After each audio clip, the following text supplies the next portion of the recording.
안녕하세요. 2022년 1년간 함께 동아시아사를 학습하게 된 공혜진 선생님입니다. 작년에는 일주일에 2시간씩 선생님하고 얼굴을 봤었고, 올해는 일주일에 3시간 같이 동아시아사를 공부를 하게 됐어요. 어저께 선생님이 이 수업 녹화를 하고, 오늘 동영상 업로드를 했었는데, 헤드폰 연결이 잘 안 됐었던 것 같아요. 그래서 자, 다시 찍게 됐습니다. 첫 시간부터 조금 혼선이 있었던 것 같아서, 자, 그 부분에 있어서 미안하게 생각을 하고, 우리가 한국사는 굉장히 조금 범위가 넓어서 이거를 이제 선생님하고 지난 작년에 그 1시간씩 가지고 그 수업을 하기는 너무나 이제 범위가 좀 벅찼는데, 동아시아사는 일주일에 3시간이고, 그리고 한국사만큼 그런 그 학습 양이, 우리가 학습해야 될 양이 그렇게 이제 많지는 않아서 조금 여유 있게 학습할 수 있을 것 같아요. 그래서 우리가 지난 1시간을 조금 이제 그런 예기치 못한 사고가 있었지만 뭐 충분히 그거는 우리가 극복할 수 있을 것 같고, 오늘 동아시아 역사의 시작에서 동아시아와 동아시아사 이 부분 같이 공부를 할 겁니다.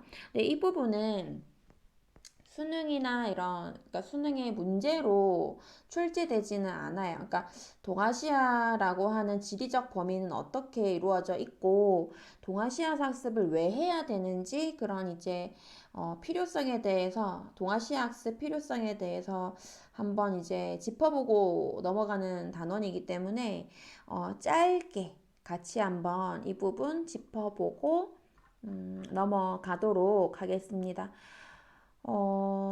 자, 먼저 학습지를 선생님이 그 업로드를 시켜놨는데, 집에서 프린트가 가능한 친구들은 이제 다운받아서 프린트하면 되고, 집에서 출력이 불가능한 친구들은 노트에 이렇게 적어둬도 되고요. 다음 주에 대면 수업 때 선생님이 이 프린트 줄 거니까 일단은 지금 본인들이 할 수 있는 그 여력 내에서 학습지 활용을 하면 되겠습니다. 자, 그럼 먼저 이 들어가기 부분 간단히 먼저 볼게요. 자, 동아시아에서 배우는, 자, 국가 왕조에는 어떤 것들이 있는지, 자, 지금 여러분들이 알고 있는 만큼, 자, 써보고, 동아시아사라는 이 과목을 왜 배워야 한다고 생각하는지, 동아시아사라는 과목이 왜 만들어졌는지 여러분의 생각을 간략하게 한번 써볼게요. 지금 이 동영상 잠시 멈춤하고, 쓰고 다시 재생하도록 합니다. 자, 다들 써봤죠? 자, 우리가 대면 수업이었으면 같이 이제 또 얘기도 나누면서 할 수 있었을 텐데, 자, 지금은 여러분들이 이제 쓴 걸 바탕으로 해서 먼저 이제 동아시아라는 그 부분에 대해서 여러분들이 얼마만큼 알고 있는지 한번 확인해 보도록 할게요. 자, 우리 이 과목에서 배우는 이 동아시아사 요 과목에 이제 포함되어 있는 나라들은 일단 우리나라, 한국, 그리고 중국, 일본,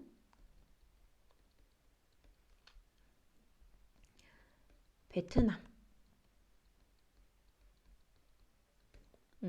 자, 이렇게 있습니다.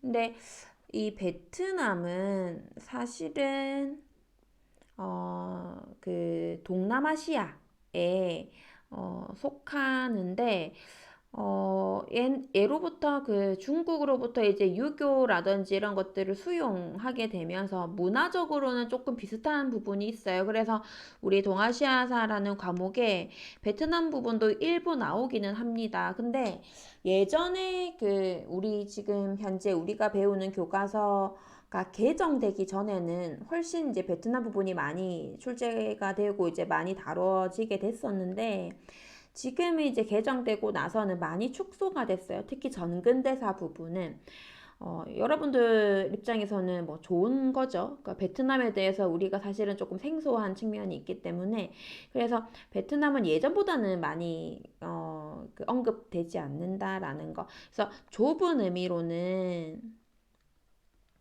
동아시아라고 했을 때 한국, 그 중국, 일본, 베트남까지. 근데 보통은 한국, 중국, 일본까지. 우리 교과서에서는 조금 베트남도 일부 서술하고 있다라고 하는 거. 자, 그리고 넓은 의미로는 이 한국, 중국, 일본을 우리가 동북아시아라고 하는데 자, 동북아시아 플러스 이 동남아시아 뭐 말레이시아, 인도네시아, 뭐 인도를 이제 남아시아라고 분류하기도 하는데 뭐 베트남 뭐 이런 이제 이 부분까지도 넓게는 우리가 동아시아라고 분류하기도 합니다. 근데 우리 이 교과에 동아시아사라는 교과에서 자, 다루는 범위는 이 부분이라는 거죠. 자, 한국, 중국, 일본 그리고 베트남사 일부. 그래서 동아시아에서 배우는 이제 국가에는 이 나라들이 있고 이 나라들 이제 역사적으로 여러 왕조들을 거쳐왔죠. 그러니까 우리나라는 뭐 삼국시대부터 해서 뭐 남북조 시대, 뭐 고려, 조선 쭉. 자, 중국은 더 복잡하게 전개가 되죠. 뭐 상나라, 주나라부터 해서 최초의 통일국가, 진나라, 한나라, 그리고 여러 유목민족들이 그 중원에 여러 국가를 세우기도 하고 굉장히 많은 흥망성쇠가 중국에서는 있었습니다. 자, 일본도 여러 무사 정권들, 막부들, 뭐 에도 막부, 무로마치 막부, 뭐 가마쿠라 막부를 비롯해서 이전 이제 시대도 있었고 베트남도 그래서 여러 왕조들이 있는데 여러분들이 이제 알고 있는 그 왕조들, 뭐 나라들 포함해서 많은 그 왕조들을 우리가 앞으로 같이 다루게 될 거고 이번에 동아시아사라는 과목을 왜 배워야 한다고 생각하는지 여러분들 자 어떻게 적으셨나요?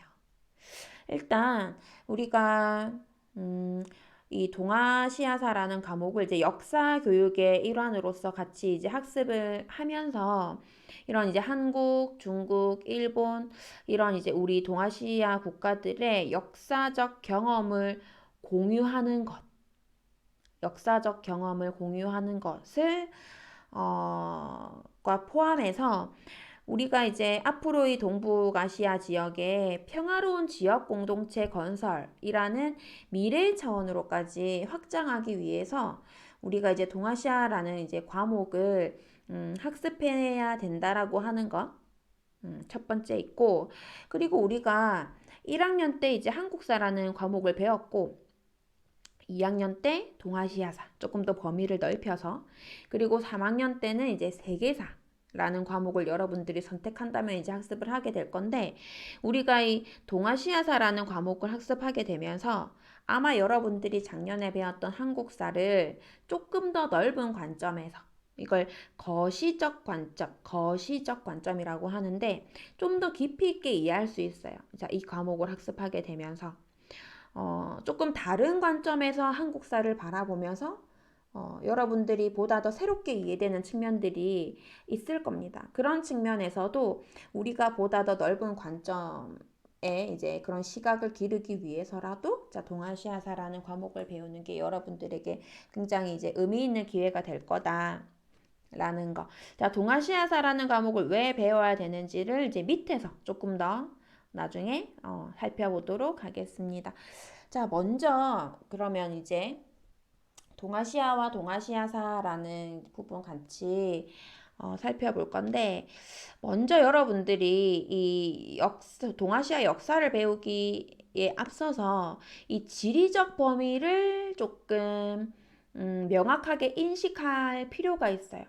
공간적으로 정확하게 여러분들 머릿속에 들어가 있어야 그 지역에서 있었던 역사적 경험들이 차곡차곡 여러분들한테 이제 오차 없이 이렇게 쌓이게 되기 때문에 먼저 지리적 범위를 짚고 넘어가도록 하겠습니다. 여러분들 12쪽에 교과서 12쪽에 요 지도 같이 한번 볼게요. 자, 이 동아시아 지역은 우리 이제 동쪽으로는 자, 이거 무슨 나라입니까? 동쪽으로는 일본에서 서쪽으로는 자, 여기 보면 티베트 고원이라고 써져 있죠. 자, 이 티베트 고원 동서로는 일본에서 티베트 고원까지. 그리고 남북으로는 자, 여기 북쪽에 보면 자, 이거 무슨 고원? 자, 몽골 고원. 그리고 남쪽으로는 지금 이 나라가 베트남이거든요. 이 나라 이렇게 보면은 자, 베트남까지. 자, 남북으로는 몽골 고원에서 이제 베트남까지를 우리가 이제 동아시아라고 하는 우리가 앞으로 배울 동아시아라는 그 지역 좁은 의미의 지역 의미라고 했죠. 자, 자, 동서로, 그 다음에 남북으로, 어디부터 어디까지를 의미하는지를 자, 머릿속에 넣도록 합니다. 자, 그럼 여기 한번 써볼게요. 동서로는 일본 열도에서 아까 무슨 고원? 티베트 고원. 자, 남북으로는 베트남에서 몽골 고원까지를 의미한다. 자, 주요 민족으로는 자, 우리 한민족, 다음에 중국의 한족. 여기서 이제 한자는 다른 의미입니다. 여기서 이제 지금 우리 한글로는 똑같이 한이라고 써져 있는데 한자로는 다른 글자를 써요.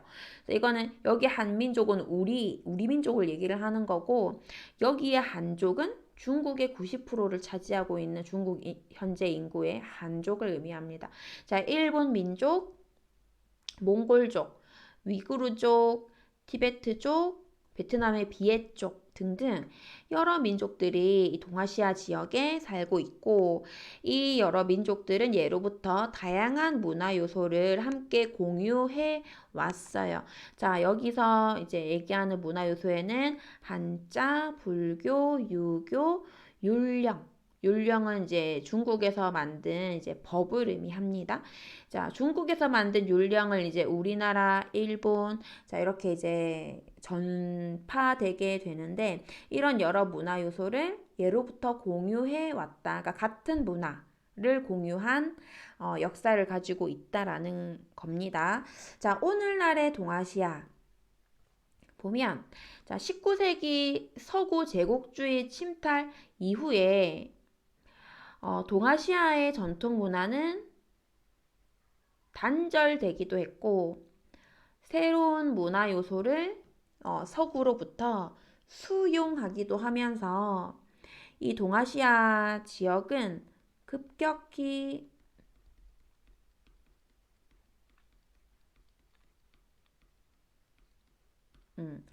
변동해 왔습니다. 19세기 이후로 서구 제국주의 국가들이 침략한 이후로 여러 문화가 단절되기도 했고 다양한 문화를 받아들이면서 급격한 변화를 이루어 왔고 이 동아시아 이 지역은 전통 문화 요소를 공동의 자산으로 삼아서 평화로운 미래를 열어야 할 공동체로서 우리가 이제 자각하고 공동의 번영을 위해서 노력을 해 나가야 되겠다. 라는 겁니다. 그래서 동아시아 학습의 필요성 보면 일단 첫 번째로 지리적으로 인접한 국가 간의 다양한 협력체가 지금 이제 등장하고 있는 국제적인 분위기 속에서 예를 들어 유럽에서는 이제 EU가 있고요. 동남아시아 지역도 서로 간의 번영을 위한 협력체를 만들었어요. 그걸 아세안이라고 하는데 동아시아 국가는 아직 없다 이거예요. 지금 미국과 소련의 냉전이 끝나고 난 이후로는 지리적으로 가까이 있는 국가들 간에 서로 간의 발전과 번영을 위해서 다양한 협력체들을 만들어 오고 있는데 동아시아 국가들은 아직 그게 없더라. 해서 동아시아 공동 설립을 구상하고 함께 그걸 그런 이제 발전적 미래를 꿈꾸기 위해서 일단 이런 협력체를 만들어내기 위해서는 먼저 우리 동아시아에 대한 그 정확히 알아야 될 필요가 있다는 거죠. 동아시아 학습을 통해서. 그다음에 두 번째로 그러기 위해서는 동아시아 지역의 여러 당면에 있는 문제들을 해결해 나가야 되는데 우선 먼저 동아시아 우리 그 지역의 그 현안들로는 먼저 첫 번째로 역사 인식 갈등이 있습니다. 먼저 이 역사 인식 갈등에는 일본의 역사 교과서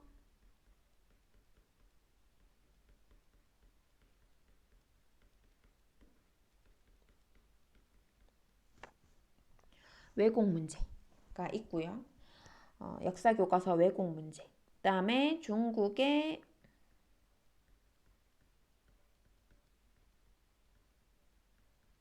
동북 공정 문제 같은 것들이 있죠. 그러니까 일본 같은 경우는 과거 자신들의 그런 침략 전쟁이나 식민 지배에 대해서 제대로 그 인정하지 않고 그런 이제 그들의 인식을 역사 교과서에 그대로 반영해서 주변 국가들 간의 그런 갈등을 지금도 이제 이어오고 있는 그런 문제라든지 중국 같은 경우도 지금 현재 중국의 영토를 기준으로 그 이전에 있었던 그 역사는 다 중국의 역사라는 논리를 펴면서 그런 주변 국가 간의 그런 역사 갈등 문제를 겪고 있죠. 자, 이런 문제들 아직까지 해결되지 않았고 그 다음에 두 번째로 영토 분쟁이 있습니다. 대표적으로는 그 일본과 중국 사이에 그 센카쿠 열도 문제 중국 그 측에서는 갸오위갸오라고 부르는 대만에서는 조어도라고 부르는 그 영토 갈등 문제, 그 센카쿠 열도 문제가 가장 대표적이고 그 다음에 식민지 지배와 침략 전쟁에 대한 그 사과와 배상 문제도 있죠. 일단 그 일본군 위안부 문제.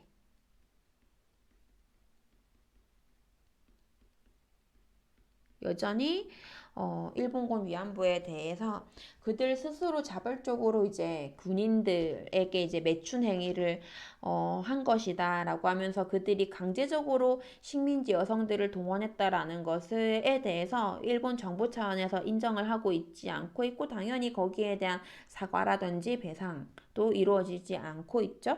그 다음에 두 번째 강제 징용 문제. 그 우리나라 사람들에게 그러니까 우리나라 사람들을 강제적으로 그 징용 시켜 놓고 제대로 된 임금을 주지 않고 있는 지금까지도 인정하지 않고 있는 뭐 그런 문제들이 아직도 일본과 우리나라 사이에 지금 현재 지금 2019년 이후로 일본과의 외교 갈등이 이제 정치적 갈등으로까지 퍼지면서 지금 외교 관계가 굉장히 지금 안 좋아지고 있는 것도 이 강제징용 문제에서 지금 촉발이 된 거죠. 그러니까 이게 지금도 지금 이제 동북아시아 우리나라, 일본 그리고 중국 사이에 긴밀한 그런 그 뭐라고 할까, 조금 이제 친밀한 외교 관계를 맺는데 굉장히 이제 해결되지 않은 문제로 작용하고 있다라는 거죠. 이런 것들이 지금도 굉장히 이제 지금 즉시 이제 해결해야 될 그런 이제 그 시대적 과제로서 기능하고 있다라는 거고, 그렇기 때문에 우리가 이 동아시아사 학습을 통해서 우리의 시각에서뿐만 아니라 일본과 중국의 시각에서도 이 문제를 바라보면서 좀 이제 긍정적 해결 방안을 찾아보자라는 거죠. 그래서 상호 이해와 평화를 지향하는 균형 잡힌 시각으로 역사와 문화를 이해해야 됩니다. 그래서 이러한 관점에서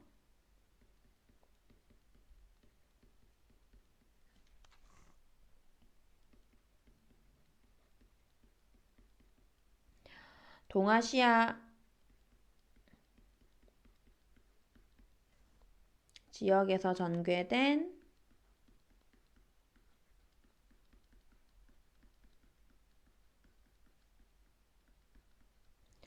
교류와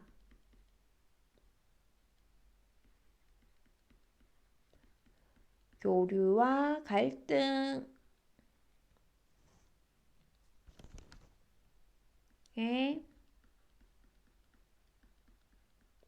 역사를 학습할 겁니다. 여기서 이 교류, 갈등, 이게 우리가 이제 1년 동안 학습할 동아시아사 그 서술의 핵심이거든요. 교류, 갈등. 우리나라, 중국, 일본 사이에 교류의 역사, 갈등의 역사를 살펴볼 거예요. 우리나라, 중국, 일본의 3국의 역사가 다 들어있는 건 아니고 이 책에 그 중에서도 어떤 부분에서 교류해 왔고 어떤 갈등을 겪었는지를 균형 잡힌 시각으로 서술하고 있기 때문에 우리가 조금 이제 그런 이제 한 국가의 배타적인 민족주의적 입장에서 치우친 시각으로 우리가 이제 동아시아 역사를 바라보는 게 아니라 조금 이제 서로를 이해할 수 있는 그런 관점에서 교과서가 서술되어 있기 때문에 우리가 이 1년간의 학습을 통해서 조금 이 동아시아사라는 지역의 조금 특징을 좀 더 넓은 시각에서 한번 이해해 보자. 그러니까 이런 취지라고 여러분들이 이해하면 될 것 같습니다. 그래서 동아시아사 학습의 자세와 방향 보면 과거와 현재에 대한 객관적인 이해를 바탕으로 상호 협력과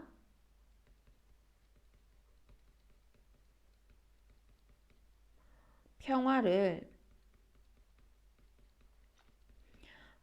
추구하고자 하는 이제 자세를 가져야 된다라는 거고, 자국사의 틀에서 벗어나서 각국의 역사와 문화를 존중하겠다라는 태도를 가져야 된다라는 거고, 그다음에 동아시아의 이제 당면 과제를 함께 해결할 수 있는 방안을 한번 모색해 보자라는 거예요. 동아시아의 당면 과제라고 하면 우리 아까 여기서 봤던 그런 역사인식 갈등 문제, 영토 분쟁, 그다음에 위안부 문제라든가 강제징용 문제, 이런 이제 우리 앞에 놓여진 이런 현안들에 대해서 함께 해결할 수 있는 방안을 모색해 보자. 그런 방향에서 한번 학습해 보자라는 겁니다. 해서 이 동아시아의 당면 과제라고 하면 우리 위에 서술되어 있는 이런 것도 있지만 사실 뭐 이런 것도 있어요. 우리가 수백 년 동안 걸친 이런 교류와 갈등의 이런 역사가 사실은 우리 DNA에 새겨져 있다라고 할 수 있죠. 예를 들어서 일본하고 우리나라 사이에 있었던 그런 임진왜란. 우리가 겪진 않았지만 실제로 그런 임진왜란이라고 하는 것 때문에 임진왜란의 역사가 우리 수백 년 동안 우리가 그걸 되새겨 오면서 사실 일본 하면 사실은 긍정적인 감정보다는 부정적인 감정이 사실 더 있죠. 그러니까 임진왜란뿐만 아니고 이런 식민지 역사 이런 것들이 더해지게 되면서 일본에 대한 기억이 나쁜 기억으로 우리 한국인들의 집단적 기억 속에 이런 남아있죠. 이런 역사가. 그리고 지금도 이런 그 오늘날 정세 변화와 관련된 이런 정치적 갈등을 일본하고 겪게 되면서 2019년 이후로도 그 불매 운동이라던가 뭐 아사히 맥주라던가 유니클로 이런 것들에 대한 그런 불매 운동 이런 것들이 이제 굉장히 그 당시에 굉장히 이슈가 되면서 사실 일본 하면 부정적인 기억이 되게 많아요. 그치? 그래서 이런 것들이 사실은 현안, 이런 것들도 우리가 당면 과제라고 할 수 있거든요. 그러니까 이런 것들을 해결할 수 있는 한번 방안을 모색해보자. 언제까지나 적으로만 살 수는 없으니까 우리도 우리나라 입장에서도 일본과 중국과의 조금 긍정적 관계를 맺어서 같이 서로 교류하면서 우리가 더 잘 살 수 있는 기회를 맞이하면 그게 우리한테도 더 좋은 기회이기 때문에 이걸 한번 같이 해결해보자. 그러기 위해서 동아시아사라는 교과를 통해서 함께 서로 이해해보자. 라는 취지에서 우리 교과가 만들어졌다라고 여러분들이 이해하면 될 것 같습니다. 자, 그러면 우리가 오늘 간단하게 한번 살펴봤고, 다음 그 시간에는 이 동아시아의 자연환경, 에 대해서 한번 살펴볼게요. 일단 다음 주에 같이 얼굴 보면서 인사하도록 하죠. 자, 오늘 여기까지 수고했고, 자, 출석 체크 완료해 주시기 바랍니다. 수고했습니다.